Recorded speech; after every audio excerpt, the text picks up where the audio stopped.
Now we talk about something very important, that is your brush, the angle of your brush with the paper, like this. This is vertical to your paper, isn't it? It's almost, let's say, we say vertical. What is not vertical? Look, is that vertical? No, it make about 45 the angle, and I do that. Is that vertical? No. During writing, you want yourself very powerful in your stroke, can go well. Look, horizontal line, you start like here, and then when you write, you see, you want to write, I bend my brush to my right, through my left hand. You see this? Pointing to the left. My hair going to the right. Oh, look, vertical line. I go down. I start like that, and then you see this. You see, my brush, the stem is facing the opposite side of my body, isn't it? You see it? Pointing to another side, away from my body, but the tip is going towards me. That means they are in opposite direction, and that is very important. The other thing I will explain. It's very important that we understand the tip. This is a hair tip, as you can see. So in the book, there's a picture showing you very, very detailed about this. I call the point. And the whole thing, the hair, called the tip, the brush tip. And this part is called the stem. And you have to understand what is the hair of the brush tip, the function of the right. So as a hair tip or a brush, maximum you should use 70% to write if you need bigger stroke. And the other 30% or 40% or even 50% using it for what? To hold your brush. To hold your ink.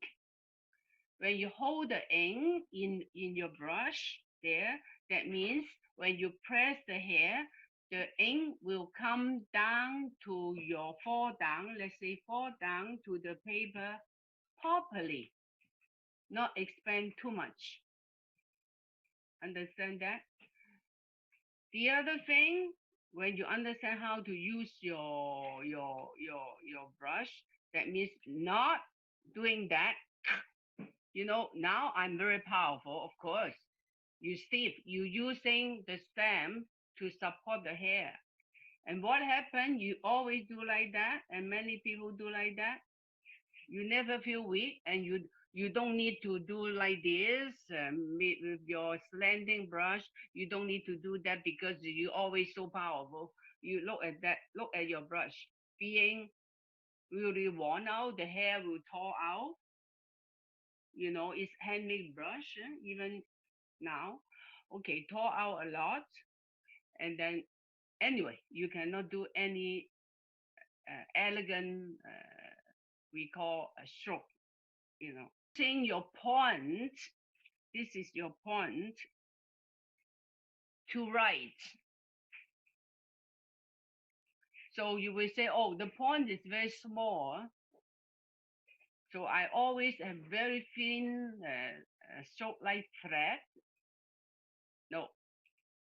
So when you start with the point and you want a bigger stroke, you bend it like that. Then when you raise up, it's smaller. When you bend down, it's bigger. So that means, again, your point here, the point here is always leading, is always the leader. So when you're doing something like that, for example, like a mop, this tip, no, this point, you see the point here? The point here become leading by the mop at the back. Understand? It's not the point. It's following your mop, the big thing here, following it to go. But if I do like that, the mop, the bottom here have no way. We call the stomach of the brush, the Chinese way to say that. The stomach of the brush, no way to lead. You're pressing down. Is also forever the point leading, and that is very important.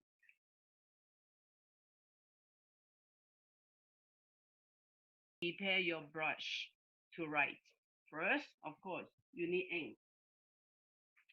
You need a bowl like that, or even a very simple with a soy sauce plate. So you grind all the ink out like this. It's very important. Otherwise, when you take out, like that, you take out, and the ink already dripped, how can you write?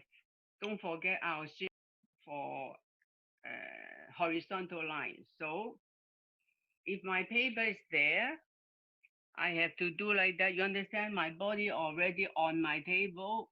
I cannot write. I cannot breathe. So your body has to be away from the table. Shoulder down, relax, and put your paper facing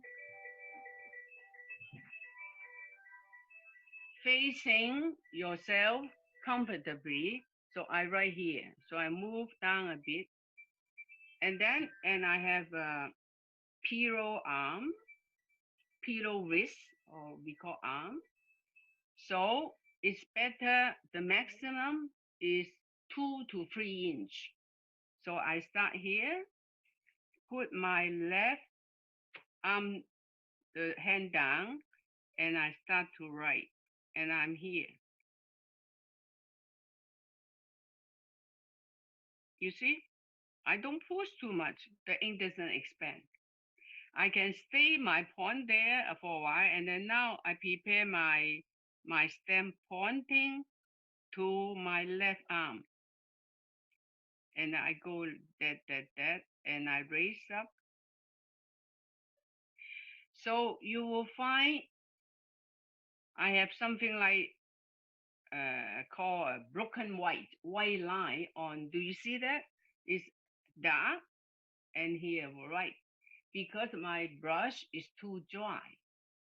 Even I stay there so long time, it's still not yet enough the ink to make all my lines just black, no white. We call flying white. So I take the ink again, will show you. Take away the ink, not take away so much. And then you do the same thing.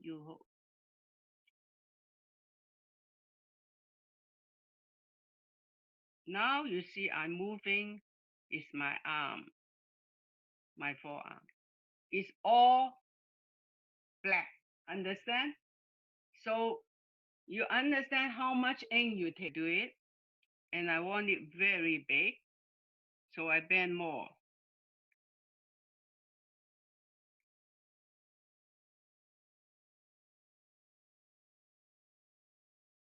It's bigger because I bend more, make it big.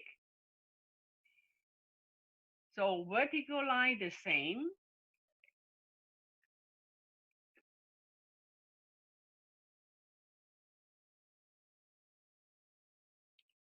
That is my maximum I can do. If I do it longer, I cannot support because the position of my arm, my forearm, I cannot do it longer. Will be very weak.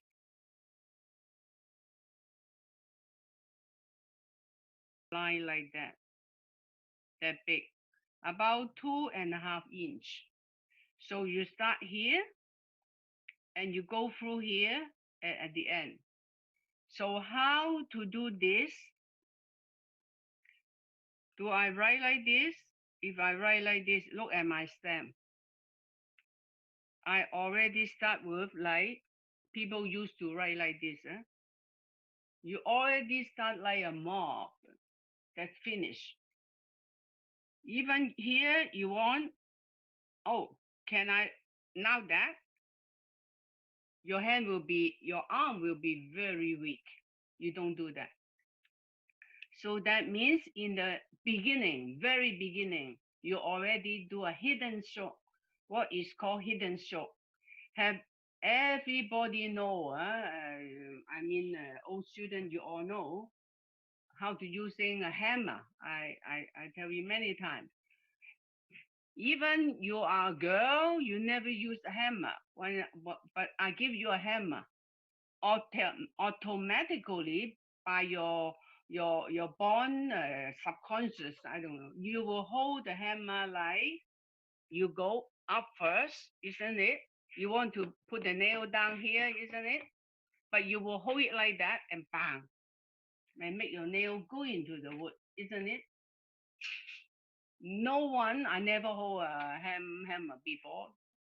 For example, even a little boy, you look at them, they will do that. So calligraphy is a natural movement of the body.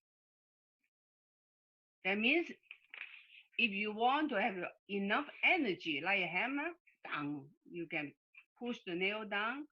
First, you want to write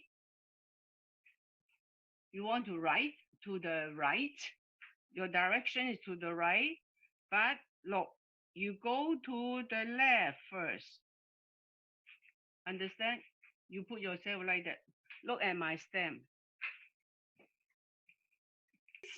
You go to the left first and you stay there, and now you adjust your stem to be slanting like that, and then now you're ready, you go. And when you walk, all your hair is in the middle until you know you reach 2.5 inch. You raise up until the end. When you raise up, the hair will close and you return. You go back in the air. Understand? And that you have to do it. Don't do like that. You find easy, or even some, they call themselves calligrapher, they can do it like that. You know, I do it like a mob, and then later I put it slowly. To look at this one and this one, you may not find the difference in the beginning. So people, okay, just buying what called a calligraphy book to teach you how to write, and then you write like this. Okay, very successful, very successful. You're always writing your calligraphy, your line, your painting like a mob, no problem. But and then you don't understand why people have such a beautiful stroke, always changing the look, have many patterns, but you are stiff because you don't do the hidden stroke. So in the beginning, you right away have to go to the left and stay there. Okay, now I'm ready. Not yet. Bending a bit and go. And walking in the middle. When you know you nearly finished, raise up your tip and return. So when you're doing the hidden stroke, there is adding energy.